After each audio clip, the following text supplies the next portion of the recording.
Welcome to episode 112 of the Inside Bite. I'm your host, Tim Schaefer. I'm here with my co-host, Rudy. How you doing this week?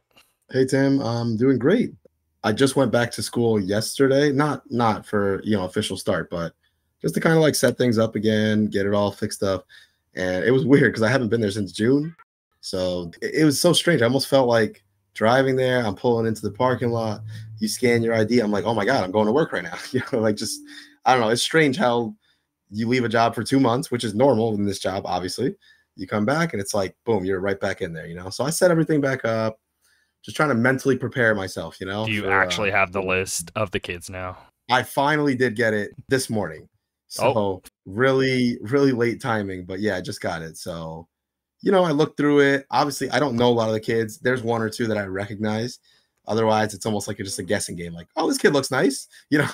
No idea really, obviously. But yeah, man, I'm somewhat excited. Maybe a little bit of nerves, but that goes away so fast, on the first day. So as you're looking through the list of being like, how's diversity looking just judging by the names alone? Sure. I'd say it's a pretty good balance. Very good spread of all kinds of kids, but it's funny when you get kids whose parents spell their names like a way where I'm like, do you just hate your kid or something? Like, I know exactly what you mean. It could be a very general name, right? Let's just say Alex, right? But they got to throw a Y in there. Just stop. Exactly. Or even worse than that, like, okay, like Chloe, but it's spelled like Clowie, like Chlowie or something. It's just like, it's like it's just strange. Just stop being cute. You're just ruining your kid's life. Just stop. Like,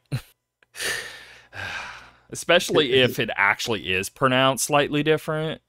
Just kill me. Right. No, it's a pain. So Friday I have to go in for a conference day. Then I'm off for the weekend and Labor Day Monday, and then Tuesday we start officially. So yeah. Okay. Cool. Mm-hmm. How about you?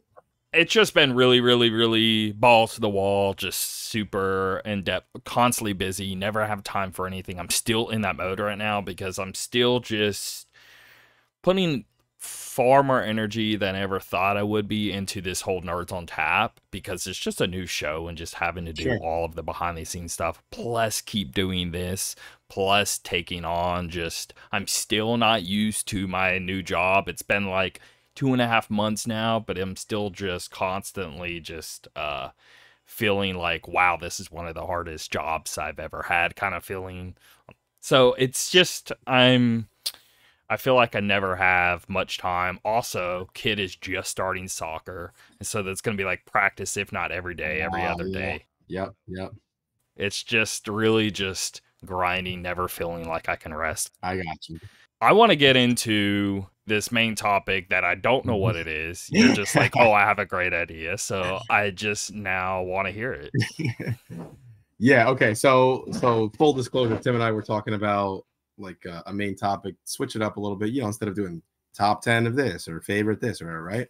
So I have a situation with a friend of mine who I've known for many, many years. We're talking about like maybe over 25 years. Like, I've been good friends with him for a long time, right? We've always been good friends. We've always, obviously when we were younger, we keep in touch more than we do now. And he does make an effort to still keep in touch. The problem is he's dating a girl. I should say they're engaged now, right? Well, hold on. How long have you been friends with him? Okay, I've been friends with him for like 25, 26 years, something like that, okay? Okay, since y'all really long time, right. Yeah. And we've always been great friends, but he's been with this girl for about 10 years now, right? That's a long time. They're engaged right now. Okay. But I will say, and I don't say this usually, I truly feel that ever since he's met this girl, his happiness in general has slowly just gone down and down and down over the years, right?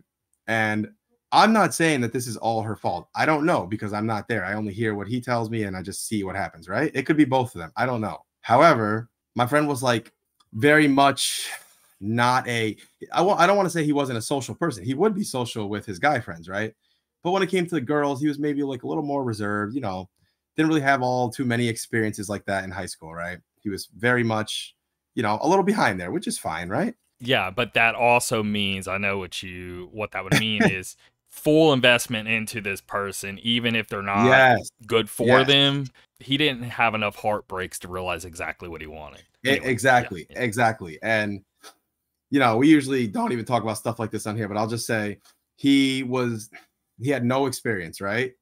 And he only had one interaction with, right? Like a one and done thing, which to him, like completely caught him off guard, right? He's a brand new to this, and he's very much not I'm gonna go out and talk to a million girls kind of guy, right? So Yeah. this one experience sort of maybe set something off in his head, right? And so then he meets this girl at work. They work together, right? They start talking. He tells me about her. She's a bit older. I want to say he's 34. She's like early 40s, maybe 42, 43, something like that, right? So Okay. she's a little Okay. bit older, Okay. Okay. right? Which is, No, again, that's that's okay. normal. Yeah. Yeah. Yeah, that's fine, right? So as they start dating, at first I meet this person and I'm like, oh, she seems nice, whatever, okay. Then gradually I start to see, a year, 2 years in, I start to see maybe a little bit of different side of her that I didn't see initially, where it's like this person I'm talking about, our whole friend group, he's so good at taking like jokes and stuff. He's always been so many butts of so many jokes, but he's good. He's good at firing back and stuff, right? So we always mess with him. That's just always been like that. He never, he doesn't take offense to it or anything. Now I notice when she's been around the first few years, she doesn't like this very much. She'll almost speak up. It'll be like, oh, Tim, you forgot something else again? Haha, we all laugh at Tim. But then Tim's girlfriend will jump up and be like, well, he forgot it because of this. Like, like taking it seriously, Well, what I want to know is there like group chats that she's also in? Because first of all, like No, nothing I like would that. never do that. Okay. Anyway, continue. Oh yeah, that'd be a little too much. But she does insert herself into a quote unquote real life group chat, let's say, right? Okay. Okay. A bunch Yeah. of friends who have known each other for 30 years almost, and then she jumps in, right? So Okay. that was my first sign of like, that's a little weird, but okay. Then as we continued, I would start to notice that we'd get together, we'd play video games, and like he would have to stop and be like, oh my God, my girlfriend's calling me again, and she's pissed that I'm hanging out with you guys. Oh, why? Well, because she wants to hang out with me tonight or whatever. I'm like, all right. I'm trying to figure this out. Like, is it that you're not spending any time with her, or is it that she's being unreasonable and like anytime you leave, she's giving you a hard time, right? And that was the conclusion I started heading towards. Just it would happen all the time. We'd be playing a video game, you stop, you go in the other room, start arguing, then you leave, right? This is like a very common occurrence. Or I'd call him on the phone and he'd be like, oh, I gotta go. My girlfriend's calling. Like he sounds like so angry about it, My girlfriend's calling me again. You know how annoying they are. I'm like, well, not like that. I don't listen. I'm sure my wife gets annoyed at me sometimes. I'm sure I get annoyed at her sometimes, but I don't hate her. Like I don't. Yeah. Yeah. Like, Yeah. you make it sound like you really don't like her, right? So this has gone on for years and years. They started living together, and still to this day, my other buddy and I will talk with our friend in question about his relationship. How's it going? Are you happy? And his answers are so, I don't know. It's okay. It's fine, right? And so that's clearly not a good sign. Yeah. So if you fast forward a few more years, maybe like I want to say 3 years ago or 4 years ago, he proposed to her, right? So I thought, oh, okay, well maybe things are going well, maybe, But anytime we ask him about the wedding or the marriage, in so many words, he says like, I just did it to shut her up. Like I don't really like he has so much of a lack of care for this entirely. And so we pressed him on it. The most recent time I saw him about a week ago, we pressed him on it. And we're like, come on, dude, tell us, like, what's going on here? It's okay. Like, if you're not happy, you'll be okay. It'll suck at first, but you'll be okay without her, right? You know that, right? He's like, yeah, I know. But, we live together and, it's nice having someone there. I'm like, well, it sounds like it's a convenience thing, right? It doesn't sound like you guys are actually cool with this, And so I say all that to give you all the background. It's like, what should we do at this point? Like, I know it's not my business, but he is my friend, right? We care about him. And he's definitely not happy, 100% not happy. He even said something like, well, over the years, the three of us, my friend and I and him, the three of us, we can't get together as much. And that's fine because we all have lives, we all have jobs. I'm like, yeah, that's true, but we try to do what we can. He's like, yeah, I feel like if things were to end now, it's like, I wouldn't be able to hang with you guys that much. I'm like, so it sounds like you're only staying with her because you don't want to be by yourself, is what it sounds like to me, And it's convenience. They live together. Maybe they work together. That's where we're at right now. And I really don't know what to do about this. I don't know to talk to him about it. I can definitely think of a person in my own life, right? And I think probably a lot of people could do this, right? I Is think they so. could Yeah. probably think of a person in this situation. So clearly they're just in it because they've been in it for so long. They feel like if they were to drop out of it, maybe they feel like, well, they've wasted so much of their life, right? Which is Sure. a terrible mindset to have. Of You course. should be thinking about, well, even though, okay, let's say you're 35, dude, you still have decades, Of right? course. That you could be so much happier if you Yep. left this situation. Now, Totally agree. a big thing is like in the situation I'm thinking of is there's more merit at play than just the Right. relationship. There's Right. I feel like if I said more it'd be too big of a hint of certain people listening. You know what I Don't mean? even say But more. if somebody's in a relationship they're just not clearly not happy in. Everyone can see it around it. They can lie all day just saying like, yeah, it's fun, whatever. But even they will never actually say it's great. And they will just Right. like you're saying of just like, well, it's okay thing. Yeah, she person, whatever. But clearly they just need to end the relationship or they need to Yeah. actually like lay down the gauntlet. Like if things don't change here and now, too much as time has passed and maybe it's best we separate.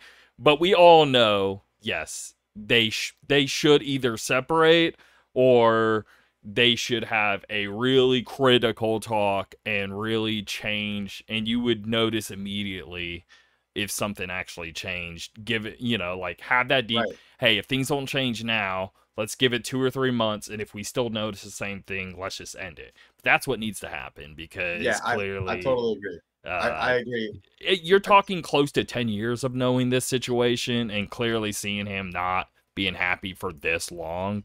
It's gone on too long. And too yeah. many Yeah. people, guy or girl, will be in a relationship just thinking, like, oh, maybe they'll change. Maybe they'll get better. We just need to wait it out. Too much time is passing at this point. Something needs to change now. And that's basically what I'm going to always think and what I'm always going to say. Sure. Um, but I can think in periods of my current relationship with my wife to where there was like moments to where I'm like, man, I don't know if this is gonna last, right? But it will Sure. dip for a moment and then go back, and it will only be like 2 or 3 months of these thoughts, and it Yep. may have happened 2 or 3 times over the course of what's about to be 10 years, which is insane, Right. right? So I can think of a few months here and a few months here over X, Y, or Z, but 90, if not 95% of it was positive, right? I totally agree. I can also relate to what you're saying. When you're with someone for so long, you're bound to have some bad times, right? It's just Yeah. going to happen. I mean, I've been there too. It sucks. It's tough. You can't do what my friend is doing. I feel like my friend is just totally just like he's giving up just short of leaving. he's he's like giving up in every way possible besides actually leaving, right? He's not probably trying to At this talk about point, he's anything. being a coward if he Yeah. is just doing it, playing it safe, and just being like, well, Yeah. we kind of already been doing this, might as well keep doing it. That's just the worst. To me, that situation is different than, let's say there's a relationship between two people, something bad happens, someone does something wrong, right? And the person wants to try to fix it. And the other person is having a hard time, but they're trying to fix it too. To Yeah, me, that's that's not something even worth what's fixing, right? happening here. Yeah. Well, that's what I'm saying. To me, Yeah. that's a different situation. That's worth fighting for, right? If Mm-hmm. you're both Mm-hmm. still Mm-hmm. invested, even if someone hurt someone or anything, right? But Yeah. this to me is like, I'm just being lazy. I don't want to leave.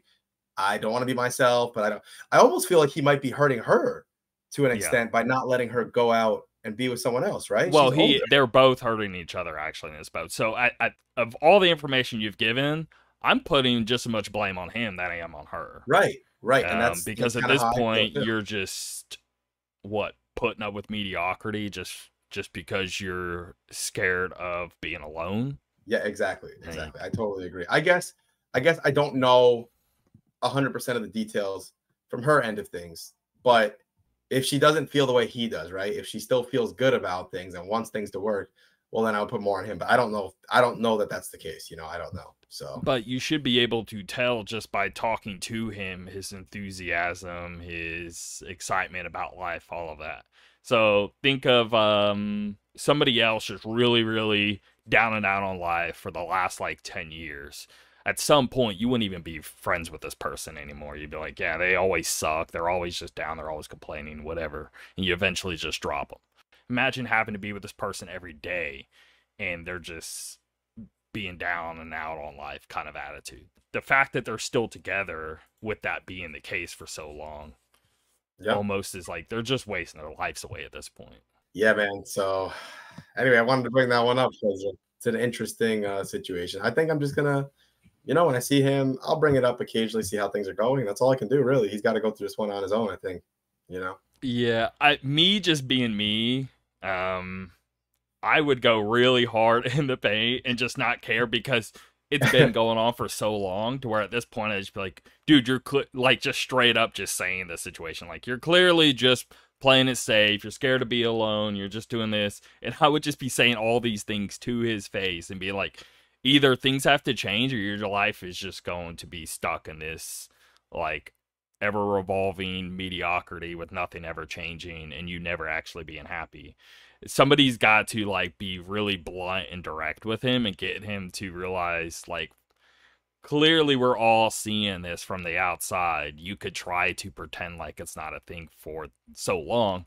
If it lasted a year or two, I'd understand, but it's been too long now to where someone actually has to be blunt and direct at this point and be like, why are you putting up with her? Why is she even putting up with you? Like, this just needs to end now. Anyway, guess I'll revisit that one at some point, give you guys an update. Yeah. All right, let's get into the news. First big thing that just dropped, figured I'd mention. So not tomorrow, sorry, in 2 days, the 31st. By the time this episode drops, we will have seen this, because 7 a.m. Pacific, 10 a.m. Eastern, Nintendo is dropping a look into Mario's latest 2D side-scrolling adventure, the live stream Super Mario Bros. Wonder Direct. Yes. They're saying it's going to last about 15 minutes and just looking into it. And again, this is the first new 2D Mario since 2006, I want to say, is whenever the DS game came out. Maybe 2005. But somewhere in there with New Super Mario Bros. And that's all we've been getting for, God, that's just way too long. What is that, 15 years? Of this new Super Mario Bros. Like, they clearly milked it dry. So I'm a little bothered when I see the font of the new Super Mario Bros. It looks like the exact same font they use for New Super Mario Bros. Even though they're not using the word new. When I actually saw the trailer, and again, we both thought it looked too like New Super Mario Bros. But once you look past it for more than like 10 seconds, you realize, oh no, it looks very, very different. So I'm very hyped to look into this, and I'm shocked we're getting it October. It's very soon. Like, in 2 months, we will be playing a new Mario, which is super exciting to me. I'm super excited. I think it looks so cool. It's gonna be nice to play a new brand new 2D Mario, and I'm glad they're switching some things up so that people can't say, same thing again, even if the font is similar. I'm curious of how like it feels. If like New Super Mario Bros. Almost felt slightly slippery or something. It never felt quite as tight as anything prior of like NES, Super Nintendo. 2D Mario's, it was just 2D till Super Nintendo, and then it went 3D with N64, GameCube, blah, blah, blah, and we didn't get 2D again till New Super Mario Bros. So we haven't been able to even like, I'm curious how it would feel and control. Yeah. Is it feeling more like of how it used to with Super Nintendo and NES? I feel like Nintendo has been putting out more demos, but for a Mario game, have we had a demo for a Mario game? No. Sure? I would love one. I was going to say, maybe with the way they've been doing lately, like Pikmin and some other games, maybe we'll get one, that'd be cool. I mean, they could announce it at this Direct of being like, and you can play a demo. Now, do they need to? No. People are going to buy it regardless. And I don't know. I just am impatient and really want to know how it feels more than anything. Yeah. Yep. Agreed. And I'm sure the game's already done being made. And at this point, they're probably just, marketing for like 2 months until they drop. Right. And Nintendo's doing that event at the end of September. And there's a very high chance we see the new system when that hits, because otherwise I don't know when would be the opportunity, because the Switch has been out for a while now, right? 2017. So we've Yeah. already talked about it in the past. But I'm imagining at that event it's going to be a weird situation of like, oh, they're going to be advertising this Mario game a lot. By the time this game releases, there's a very, very high chance we already know of the next system, right? So I'm curious how that dynamic's going to play out. Maybe this game drops on both and we understand it's more of just, hey, it's just a Switch 2 and it plays all the same stuff, but it's higher spec, and that way more people can just make games for the system without being so far left behind. I'm imagining that's what we're going to get. But what if we don't, right? Because it's like, it's not like, if you look at history, we use the only thing to where you can like have a almost like a direct to a system. Any other time they haven't done this. And I'm still going to be shocked based off Nintendo's history if we do get a Switch 2. You think they would come up with some sort of, I hate using the word gimmick, but I don't know a better word, but just I some mean, sort yeah, of new way to play. You know what I mean? Because I don't like to call it a gimmick, because it's not gimmick. Like, right, Wii controller's revolutionary. I mean, right. I the agree. like, Look what it started. yeah. So I don't consider those gimmicks, but it's just weird when this game drops. I don't know how the new system and like, oh, this is the last hurrah on the Switch. I totally get what you're saying. Like, it's hard to think of what to call it. It's always something different, but it always, sends waves throughout the industry. So obviously, you don't want to call it a gimmick because it's like that makes it seem like it's something, something ridiculous just to get attention, right? When it's actually Yeah, more than yeah, that. They yeah, really put a yeah. lot of thought into it. So yeah, we'll see. I'm excited to find out whatever it is, though. Now, Starfield, PC specs released, and here's what's required and then what's recommended. Well, so the minimum is you need Windows 10, AMD, at least a Ryzen 5 2600X, or Intel iCore 7 6800K, 16 gigs of RAM, graphics card, either AMD RX 5700 or NVIDIA GeForce 1070 Ti. Quite old. So it looks like the processor, you need a pretty decent processor, but the graphics card doesn't seem to be too demanding there.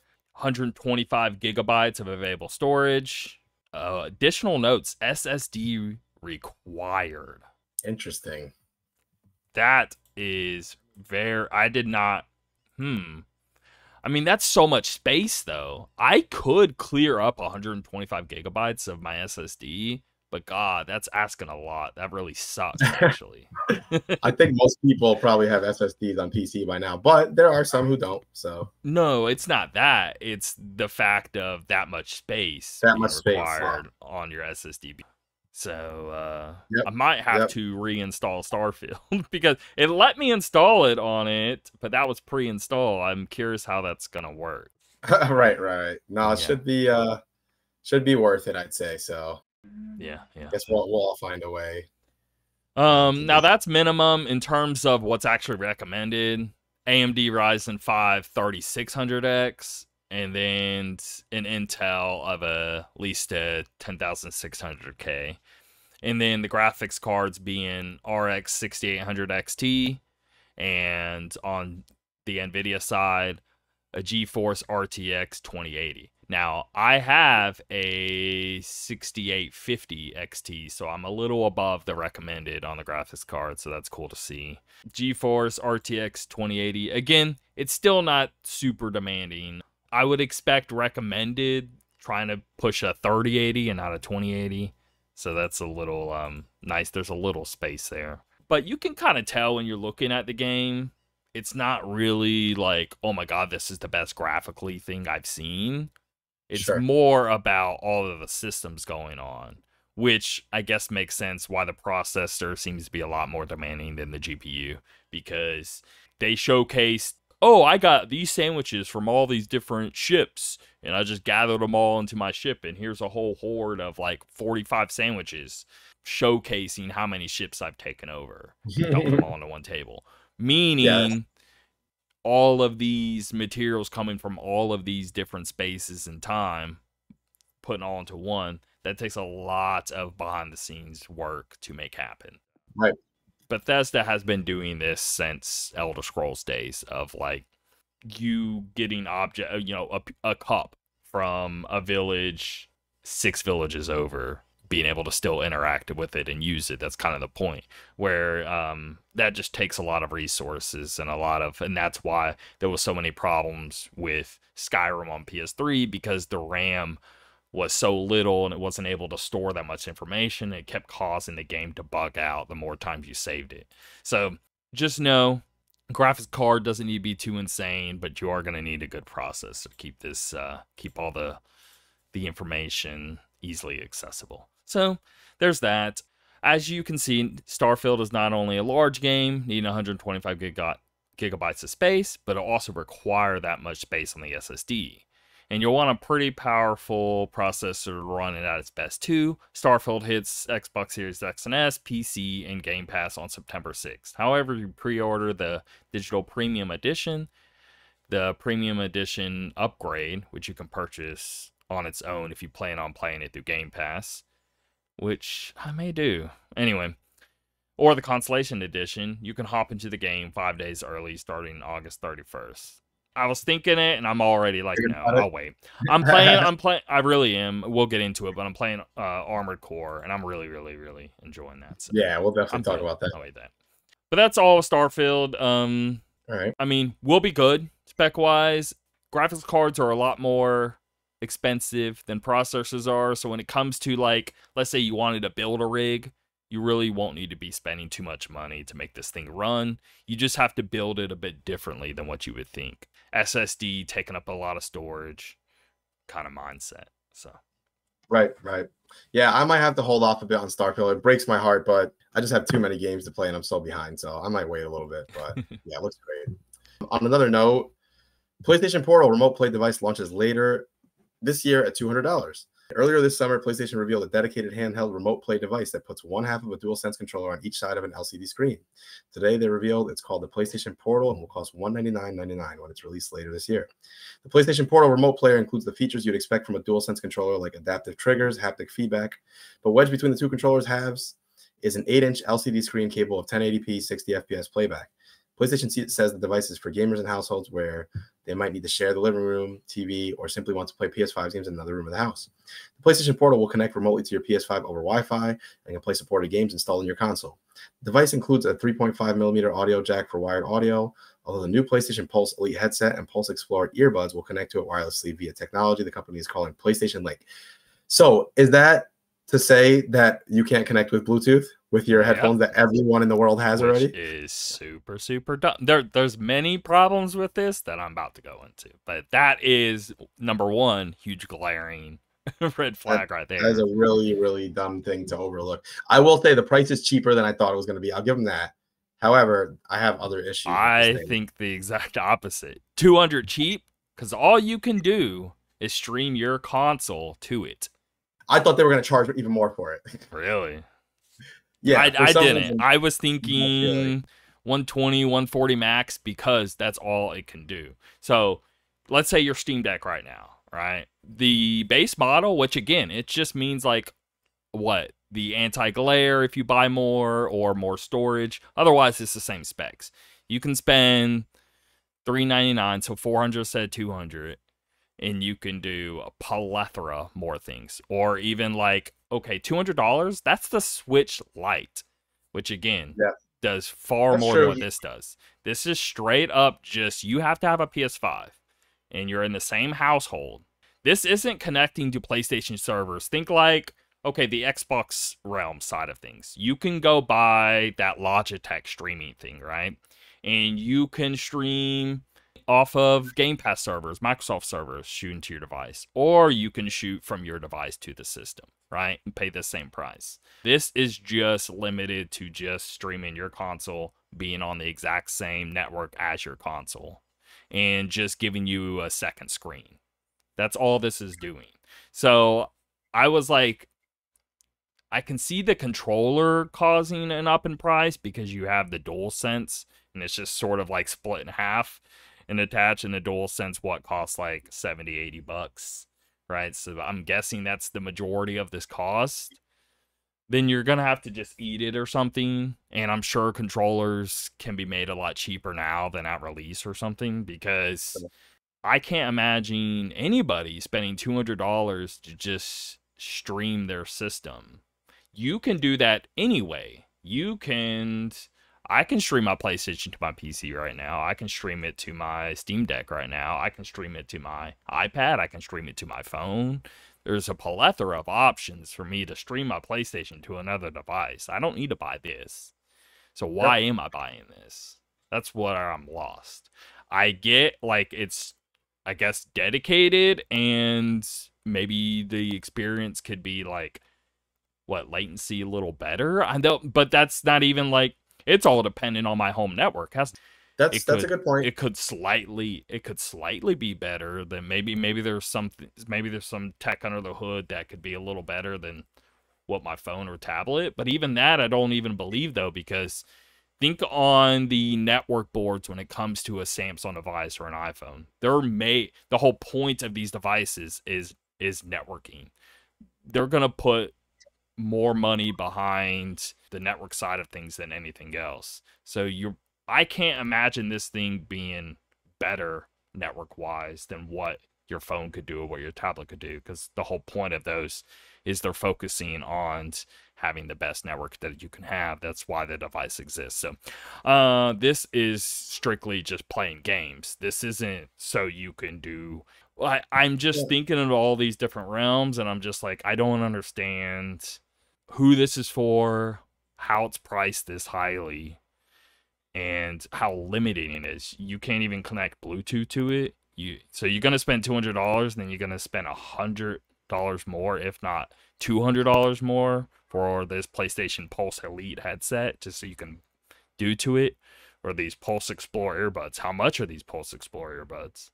They Yeah, can't. I I will guarantee you say they're more than $100. They're probably 120, 140 at least, right? Let's see. 199 for the buds. wow. So there's another $200 just so you can not have it playing from the device itself. That's totally ridiculous. So you're talking $400. Well, at $400 you can go buy a Steam Deck and do way more than what you could with this. I could pick a billion holes in this, and this just looks terrible. And the reception I see, I'm not seeing good reception. I'm not seeing excitement. I'm not seeing dude can't wait. Maybe what, from 5 or 10% of the audience, I see a handful of people in between the bad of being like, oh, I could use this. You know what this is? This is like the Wii U. This is like, I have this device, right? Oh, I have a second screen here that I can play on. Well, I have to be next to the device. I have to be on the same network as the device to even use this thing. And it's just giving me a second screen. That's all this is doing. Yeah, So yeah. I mean, this is some Wii U energy, straight up. can't really deny that. Yeah. Now, if you could connect it to PlayStation servers, right? And like stream that way without actually having to have the PS5 and not having to stream from, just base off the Wi-Fi from your PlayStation to that device. This would be a lot more of a device I could see a lot of people wanting. But you can't go spend $200 if you don't have a PS5. This thing's pointless. Right, right. No, I agree. I don't think it's worth it. I'm not going to get one, but I do see some defenders out there, and I guess they're going to grab it. So we shall see if it's worth it to them. I think it would be cool to stream, but I just don't. You can do that now, though. What I'm I know telling you can do that now. I'm just talking about, let's say, your average consumer who maybe is not going to do that. They don't know how. They're not going to look into it, right? They might go and pick this up. I still don't think it's worth it, but I think the idea is a cool one for someone who's not going to look into the ways you can do it now, if that makes sense, I guess. But I don't. Yeah. If you're not really tech savvy, Right. you have to. Right. I have to detach myself from all that and be like, hey, I'm just walking into Walmart and I see this device, and I'm like, oh, I can play my PlayStation on another screen, right? And then they buy it because of that. But are those people spending $200 to do that? Yeah, I don't know. It's a good question. Good question. And slander aside, I genuinely am just curious how this thing's gonna sell, because we had the PlayStation VR 2, which is like, okay, it found its audience, but it's not blown up. Not many people care about it. The sales are just like okay at best. And here's another device that they're pouring a lot of, like, you still have to spend the time in R&D with stuff like this, and you still have to you're not just going to release a product and then not do anything with it going forward and not have any ideas you would think you would want to do. At least spend some energy towards it. Why else would you release it? Of course. So what I'm thinking is like PlayStation spreading themselves thin here with PlayStation VR 2 and this, but neither one is like sounding that appealing. Yeah, I agree. Now, PlayStation 5 is still selling incredibly well. Oh yeah. It's like 3-1 compared to Xbox at this point. In the beginning, they're close battling it out. Now it just seems to be like a huge separation. Right. So PlayStation doing amazing on that front. Now, it does have a audio jack for wired audio, so you could plug in a wired headset, but the problem is no one really has them anymore. Yeah, we've moved on. Yeah. Right. I don't know. I think the Bluetooth thing was a big miss. That's kind of crazy. You shouldn't have to make me buy new headphones for. Now, I get why, in like a latency way, they were trying to get it to where like the audio would sync perfectly as you're playing and not have any latency issues. So there's extra tech like built in to where it'd be real seamless. So, but I mess with streaming a lot. I'm talking a lot. If what I'm seeing on the screen, my audio is going to sync with that, because the little delay that I'm getting between my headset and the device is hardly a thing. My bigger issue is just the delay itself of shooting to the screen. That's a way bigger concern. By the time I see it, even if it's Bluetooth, I'm hearing it probably sooner than I would see it. Well, on Nintendo, on the Switch, it does that. It's kind of annoying. It's like slightly delayed. It drives me crazy. Really? So I get it. Theater Rhythm Final Fantasy, I can't do it. It messes me up. Okay, but I'm playing Zelda or something, whatever. I don't care. It's not a big deal. It's a slight delay, but it's just enough to be noticeable. Okay. So, but yeah. I would assume with this device, you're stream like on Switch, you're playing it native, so it's going to be instant, right? And then the audio be delayed because of that. I can't imagine the delay being worse than the stream of the video. Yeah, I mean, I agree with you. That's where I'm lost on this tech, though. Very weird. But I don't know. Maybe this thing comes out and it's just... Now, if this thing performs incredibly well in terms of latency and is super, super smooth, and it just feels like you're just playing your PS5 portable, and there's like no delay, the quality's amazing, I will take back everything I say and buy this thing for $200. But like, I do stream my PlayStation to my Steam Deck, and it's actually a really good experience. But I still notice the dip in quality, and I still notice a little bit of delay. And if I'm playing on my PlayStation 5, the whole reason I'm going there is for the exclusives, and I want them to look as best as they could. So then I don't really do it much. But I would do it if it was just a super great experience. So the only way this could take me back into where it'd be like, okay, this was good, is if they blow me away in how this performs. All right, next up. Baldur's Gate 3 will actually be launching on Xbox this year after all. It's now been confirmed the RPG will hit Xbox this year after a meeting between Baldur's Gate 3 director Sven Vink and Xbox head Phil Spencer. Super happy to confirm that after meeting Phil Spencer yesterday, we found a solution that allows us to bring Baldur's Gate 3 to Xbox players this year still. Something we've been working towards for quite some time, Vink writes on Twitter. All improvements will be there with split-screen co-op on Series X. Series S will not feature split-screen co-op, but will also include cross-save progression between Steam and Xbox Series. Yeah, I mean... trying to do everything on Series S was going to obviously cause some issues. So I'm glad they were able to work around that, There's a whole second conversation of like, why didn't they do this with Halo? Because apparently there was a big issue with like Halo of like split screen. That's why they didn't do it and all of this mess. And I would assume it was because of the Series S. But actually, I take that back. It wasn't. They were trying to get it to work with Xbox One. Now that I remember.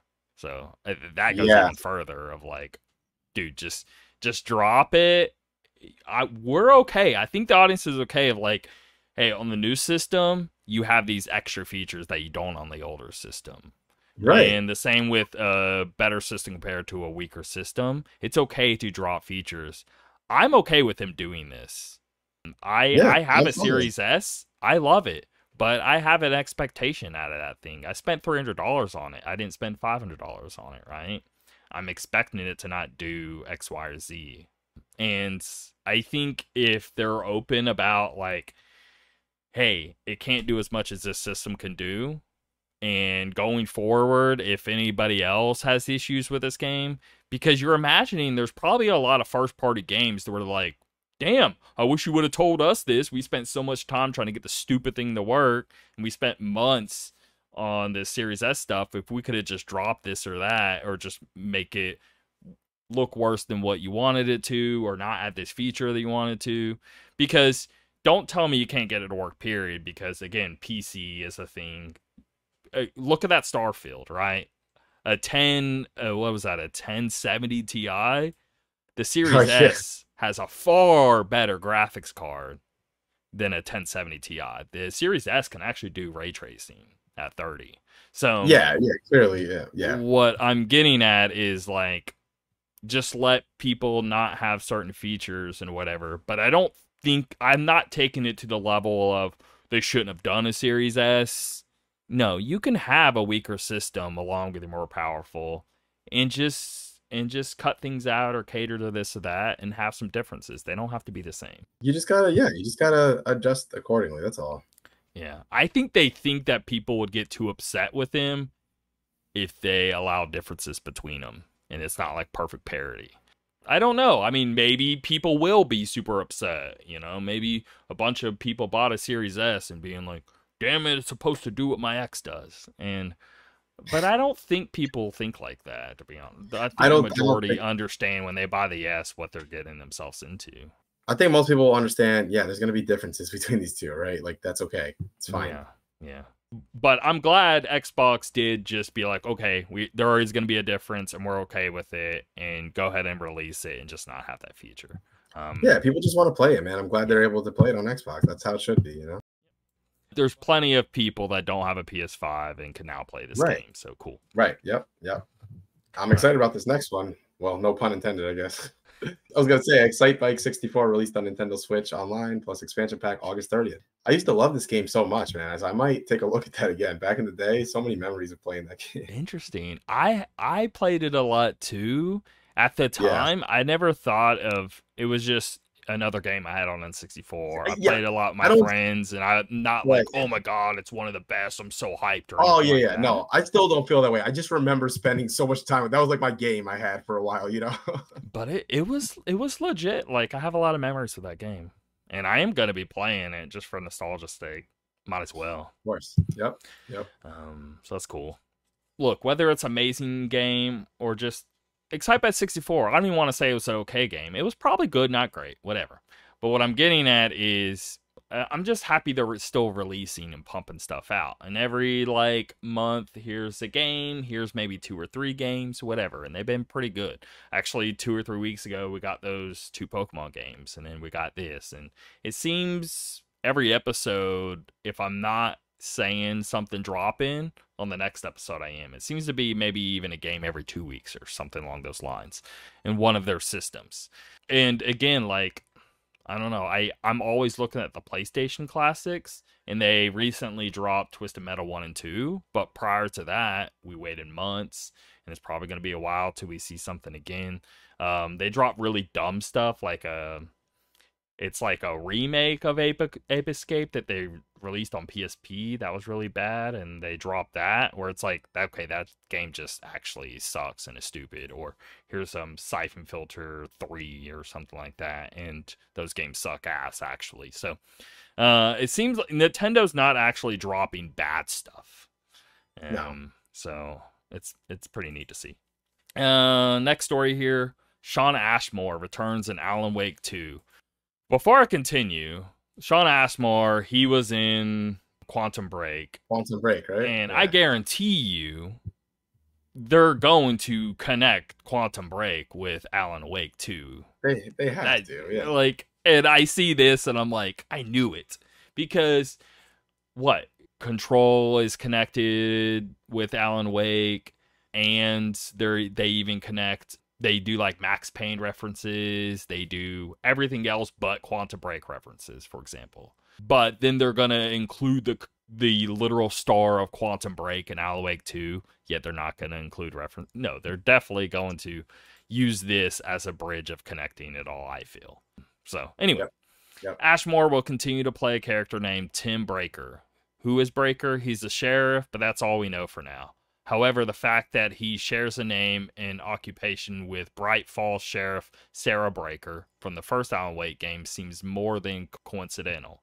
In a video message posted to Twitter by Alan Wake 2 creative director Sam Blank, Ashmore expressed his excitement to work with Remedy again and to play the sequel as an Alan Wake fan himself. So, yeah. I mean, I love this guy. He's great, man. Did you like Quantum Break? I did, like a lot. I actually did really like it a lot. I liked the whole episode in between the gameplay bits. I know a lot of people thought it was too heavily handed or like, I don't want to watch, I just want to play. But no, I think a lot of time and energy and really cool execution was done between like doing the show, doing the game, and making it all make sense. Like that stuff's not easy, and they put a lot of work into it, and I actually thought it was really well done. It's one of the main reasons I like that game is because of the TV stuff they did along with it. That was awesome. So I love that. I love that part. Yeah. So much. I know some people had their complaints or whatever, but I personally love putting down the controller, watching an episode, get a snack or something. I thought that was really cool. I wish they would do it again. I wish someone would do it. I know. It makes me miss it because it's like that's really the only ones who've done it outside of that MMO where they did a show that you could watch on TV to kind of go along with the MMO. Outside of that, that's the only other example I think of. But I want it how they did in Quantum Break, to where it's like literally chapter, here's a 30-minute episode. Chapter, here's a 30-minute episode. I thought that was actually super cool. And I think the game's great on top of it. It's definitely like Remedy 101 and super weird and super just, man, I wonder what's going to happen next. Super underrated and Remedy's very underrated. So many people have never played it, man. I might replay it because I want to play Alan Wake 2, and I haven't played it since release. And now that I have a pretty beefy PC, because back when this game came out, it was 30 FPS. I played it on a console. I want to play like 120 FPS on my PC, kind of just going full ham. That'd be neat. If you buy the game today, how does it work? Does the video, is it just part of the game? Does it automatically It's a part of the game. It's not like it doesn't need some sort of service to stream it or something like that. It's just files within the game. Gotcha. Very cool. No, that's exciting, man. I'm gonna try to play Alan Wake before Alan Wake 2. I still have never played that game, so I almost beat it. I got stuck on this part, and I should have just looked it up, and I was being stubborn, and I kept trying to figure it out, and then I eventually dropped off of it. So I kind of just want to restart it again. So maybe I should do a whole Remedy thing because I think they're all great. And just do do Alan Wake, and then I never played the Max Payne games. So maybe I should just start there and just do a whole Remedy thing. I mean, I say this, there's no way I'm doing all this. But I do badly want to play Alan Wake. Might as well just play the remastered of that. Play Quantum Break and then play this because they're definitely building a thing, and they have been this whole time, of like making them all into this sort of its own universe within their games. So, yeah, I agree. I got to catch up on some. I've played Control and I've played Quantum Break, but I got to catch up on the others, Alan Wake and Max Payne and stuff like that. And again, you're gonna tell me it's gonna star Shawn Ashmore, and it's not going to throw in Quantum Break stuff? Come on, no way, it's not. Yeah, they have to, man. Come on. Anyway. All right. And last but not least, we got Konami confirms Metal Gear Solid Master Collection Volume 1 resolution and frame rate. In a statement issued to IGN, Konami said Metal Gear Solid Master Collection Volume 1 has a 1080p 60 FPS target, quote unquote, on all platforms except for Nintendo Switch. That means the collection targets 1080p 60 FPS on PC, PS4, PS5, Xbox Series X, Xbox Series S. Specifically on Switch, the collection runs at 720p, 30 FPS on handheld mode, and targets 1080p, 30 FPS docked. I mean, that's kind of what I would expect. Yeah, so, if this was a game that released in 2019, these are fucking PS2 games. Right. And on PS2, they ran at 60 frames.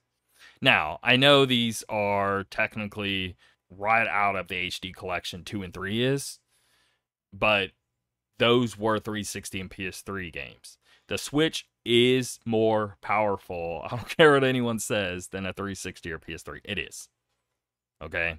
You can definitely, if they ran 60 there, they can run 60 on the Switch. There's something more going on here. I don't get it. Yeah, I don't know, man. I don't know. I don't know what to think about this, honestly. By the way, are you going to play this again? If you get it, are you going to play it? Well, remember, I was like, I really wanted to get on Switch, dude. That'd be so cool. But is it gonna be 30 or 60? And I remember asking this a few episodes back. Well, now I know my answer. So now I got to be like, well, now I got to get it on a boring console. Right. I don't know. I really badly wanted it portable and like buying it physical, buying it on Switch, having it in my collection. Like the Switch was like the big selling point for me. And now with it being less of an experience, now I don't know what I'm going to do. I'm going to buy it. I'm a Metal Gear fanatic. I mean, it's one of my favorite series of all time. So, but now I got to sit here and figure out what I'm going to do. I guess just PC it up and then just play it on my Steam Deck. That's probably what I'm going to do. Yeah. I think that's the best choice. I'm going to download, well, we'll talk about it in a minute. I'm going to download Armored Core on my Steam Deck and give it a shot, see how it runs. Oh, no. I heard that it runs butter smooth. 60 looks phenomenal on Steam Deck. It's like one of the showcases for the Steam Deck. So I've heard amazing things about the Steam Deck capability. Oh, so I'm definitely going to download it tonight. Then. That's great. Yeah. Well, speaking of which, I guess we'll get into it. Let's just get into it. Yeah, so we're both playing Armored Core. I'll briefly mention real quick, Zelda, I played a little bit this week. Nothing crazy. I've still been doing some quests in the Hatano village, just to play. I only played a little bit, to be honest. So yeah, Zelda's still awesome. Still trucking along in that. No, just remember in that village, stay in there, wait about 5-10 minutes. Again, you'll have that dragon fly right into that village. Oh, yes. You need I got to do that. On another note, we've both been playing Armored Core 6. So this game, I know. I want to see your mech, number one. I got to show it to you. Because I showed off my mech, but I want to see yours. Yeah, I got to take some screenshots. Number one, the first thing that drew me to the game, obviously, I'm not going to lie about it, is FromSoft is making it, all right? It's the only reason I played it. They have a great pedigree. I started watching some videos. I'm like, this looks kind of fun. And so I bought it. And I got to say, the story stuff, I don't really care about much. That's okay, whatever. The gameplay, I find to be really fun. And I like that it's sort of bite-sized missions. Like that kind of vibes with me a little more these days, Like I had talking a 30 minute Steam Deck. Yeah, I mean, exactly. Yes. Yes. I had like a 30-minute window of time today, and I jumped on, did a mission, killed some mechs I had to kill, got out of there. I was like, oh, this is great. It just, the combat feels so smooth. I love that there's, your Gatling gun, then your missiles, then your sword, and then everything's on a cooldown, which I think is a good idea. Like you can't just fly forever, right? You fly to a certain amount, and if you run out, you get immobilized, you fall straight down, you're vulnerable. I love all that stuff. And I did the intro. I gotta say, I did the intro mission, and I got to the end, and I fought the boss, and I died. I'm like, okay, that's to be expected. And I died like 8-9 times in a row, and I felt myself getting better and better. I gotta cut in here because you made that post. I didn't read it all. I just kind of skimmed. Oh, it's pretty challenging or whatever. Right. But when I played that bit, I died. What? 6-7 times, and I'm like, damn, this is really hard, and this is the tutorial little thing. And then I was just like, okay, well, I guess it makes sense, right? Think back on even the original like Demon Souls, Dark Souls. They throw that really strong enemy right there in the beginning, and the you guy can who you're not technically supposed to fight kill. him. You can technically go on ahead, whatever. Now this, it forces you to fight them, but they have technically always thrown just insane right in the beginning. Even other games that try to do what From Software does. When I play Neo, right, the first guy you fight right there in the beginning, super hard, die a bunch of times. When I played that Wulong Fallen Dynasty, same thing. I remember so many people online complaining about that first boss in that tutorial on Wulong. But I mean, shoot, I probably died 12 times to that guy too. So it's like, at this point, I'm like, it actually kind of made me happy. I'm like, oh, cool, we're in this mode. Okay. Awesome. I actually really am going to have to step up my game real fast and really try to understand it. And I think I get the science behind it of like We want you to learn it before you continue playing this game of how it actually works. And if you don't know how to dodge, if you don't know how to maneuver well, if you don't know when to strike and when to hold back, you shouldn't keep playing this game. I agree. Yeah, I was doing that first mission. I guess technically it's not the first mission. And I was thinking to myself, I'm like, man, this is gonna weed out so many people. Yes. This first part is gonna turn so many people off to it. And so once I got past there, and then I got like the part menu and all that. I will say I was like a little overwhelmed. I see all these different values going up, going down. I haven't switched anything yet, to be honest. I haven't bought anything. I've just been playing, and I did a few more extra of the missions in chapter 1. And they all seem pretty basic so far. I know by the time I get to the end, I know it's going to be hard again, I'm sure. But so far, it's been pretty basic. I've been doing the training stuff because it gives you money and stuff. So, yeah. No, it did that. It spiked up right there, and then it went pretty normal and a lot easier for a few missions. And then now, like, for me, I've played it quite a bit, and right now, it's definitely harder than that first boss by a landslide right now. But I have so much more options now, so I guess it's kind of balanced in that manner. So, I mean, where did you drop off? Like, where are you at right now? Do you remember exactly? I'm on chapter 1. I think I've done 3 missions, I think. Do you remember what exactly you did last? I just did a mission where you have to take out some, a merc group, whatever it is, right? You kill them all. But at one point towards the end, this really tough enemy drops. And they're like, just ignore him, finish the mission. Okay. And, of course, I'm like, no, I'm going to kill this guy. So I'm trying to fight him. He's doing heavy damage. I'm like, oh, shoot, let me just finish this mission before I die. Yeah, so, I know exactly what you're talking about. Okay. Yeah. How about you? I'm a lot further. I'm towards the end of the second chapter, doing some extra stuff before I continue. But people will know what I'm talking if you've gotten further along, but I'm in this bit. It's almost like reaching the bottom of a Mako reactor in Final Fantasy 7 is what it looks like a lot. But it's like these, like, I don't know, six water puddles almost, kind of dipped in these bowls, and you're fighting this guy, and the other people just turn invisible and are way up in the ceiling just shooting lasers at you. So you have to not only locate them while they're invisible, so they shoot really fast. So they shoot these like sniper laser things right at you, and you barely have any time to dodge it. And you have to dodge about 3 of them. Well, as you're dodging these lasers that they're shooting from above, as they're invisible, this guy's running around the bottom fighting you with this like really long whip melee thing. And then this huge shield that he has, and a shorter sword thing as well. So it's like, the guy alone is hard enough, much less these stupid guys shooting lasers that are invisible from the sky. And holy hell, dude, I ran that thing back so many times, but I beat it, and that's where I'm at right now. Is I just finished that bit. I just love the adrenaline. My part is just pumping so hard. Yeah, and I'm just like, dude, I can't believe I did it. Yeah. God, it's crap. And I was like, do you feel that every chapter towards the end has a challenging boss or something like that? Yeah. Okay. All right, cool. I'm excited. But they slip in bosses where you wouldn't expect either. So. Gotcha. All right. I'm excited to play when I get home. So I'm excited. The next thing you're gonna fight is this Juggernaut guy. Okay. He was really fun. But seriously, I was halfway believing when other people were like, well, this is Armored Core, yes, From Software has been amazing, but it's all been these like Dark Souls, Elden Ring, da-da-da-da. Well, we're going back to Armored Core. Don't expect From Software. No. Right. This is full on From Software. Right. Peak combat. And I'm just like, no, I'm glad I didn't get suckered into being like, well, maybe I shouldn't get it. No, if you just believe me when I say, if you like anything From Software has been doing pretty much since Demon Souls or Dark Souls, you're gonna like this game. I mean, I don't buy into, well, this is very different and maybe you won't like it.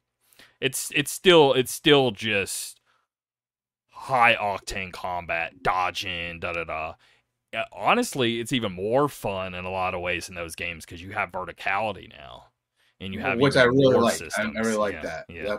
They've built so much on everything they've learned, and it's apparent here now. So, but yeah, yes, the mech building is complicated. But I don't know. It's just as complicated. If you just compare it to like when you're playing Dark Souls and trying to do your build, right? You're going to be looking up different builds. Hey, what works with this? What works with that? It's a completely different language because we're talking mechs in this game. Right. But it's still just as complex as those others were. If you could handle that, you can handle this. I'm going to mess with it more and you know, and get it done. I just haven't really. It's a different language, but the depth is the same. Is the best way I could word that. But I'm excited, man, to keep playing. So, all right. Well, let's get a new game watch, and we'll get out of here. All right. Somerville hits PlayStation 5, PlayStation 4, August 31st. You played that? I did. It was okay. Looking back on it now, like it's all right. 7. Yeah. Okay. That sounds about right. Trine 5, A Clockwork Conspiracy, all platforms, August 31st. Chance of Senar, PlayStation 4, Xbox One, Switch, PC, September 5th. Rune Factory 3 special. I understand how big this is for a lot of people. I'm not into this genre or anything, but this Rune Factory 3 special, people have really wanting this on Switch, so I'm happy they got that. Oh, there you go. September 5th. Baldur's Gate 3 hitting PlayStation 5 September 6th.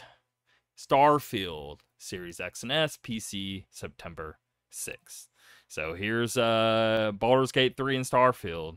Even though Baldur's Gate 3 has been in talk for a long time on PC, it is now hitting console September 6th. You can play both this and Starfield on the 1st if you buy the little special editions of those. Very exciting. But again, I'll just repeat myself. Still playing Baldur's Gate 3. Still think this is the milestone that everyone's saying it is, of like, this is the cream of the crop when it comes to the RPG genre. It really is. But Starfield is a very, very, very different style of game. So, you know, it's almost like, I don't know, releasing, which they are doing, that next Sonic game, right? They're releasing the same day as Super Mario Wonder. And a lot of people are like, whoa, weird competition there. But, like, they're so different in games. They're not going to compete. And it's kind of the same vibe I get here, is, like, very, very, very different spectrums of an RPG when it comes to Starfield compared to Baldur's Gate 3. So, I don't think they're really going to compete much.